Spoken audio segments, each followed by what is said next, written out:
Patay ang dalawang mag-angkas sa motorsiklo matapos sumalpok sa puno ng Gemelina sa Ibaan, Batangas. Ang mga biktima nasagasaan pa ng kotse. Tutukan sa report ni Denise Abante.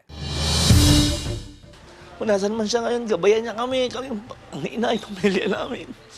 Marami kaming naiwan yun sa kanya na nagmamahal. Ito na raw ang huling mensahe ni Harold para sa kanyang nakababatang kapatid na si Mark Vincent Maralit matapos masawi sa aksidente sa barangay Talaibon, Ibaan, Batangas kahapon ng madaling araw. Ang 28 anyos na si Mark, angkas sa motorsiklo na minamaneho ng 26 anyos na si Raven Javier, kapwa residente sa nasabing barangay. Sa investigasyon ng pulisya, binabagtas ng mga biktima ang kahabaan ng barangay road ng Talaibon sa Ibaan, Batangas nang mangyari ang insidente. Mabilis yung pagpatakbo nila. So yun nga na walang sila na control na naging dahilan sa aksidente. Wala po silang suot na helmet nung nangyari yung insidente.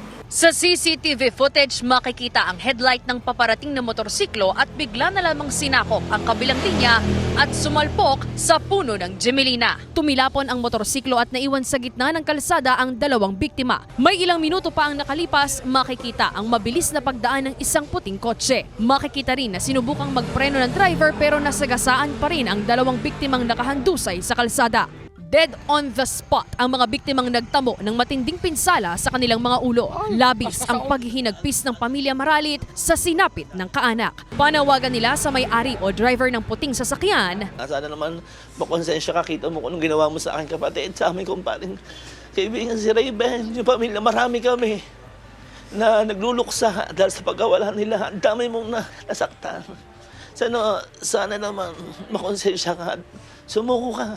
Tingnan mo naman at sana talagang ma-realize mo yung ginawa mo. Patuloy na gumugulong ang investigasyon at backtracking ng pulisya sa posibleng kinaroroonan ng driver ng puting kotse. Muli po nagpapaalala po kami sa mga motorista. Lagi po tayong mag-iingat sa pagmamaneho.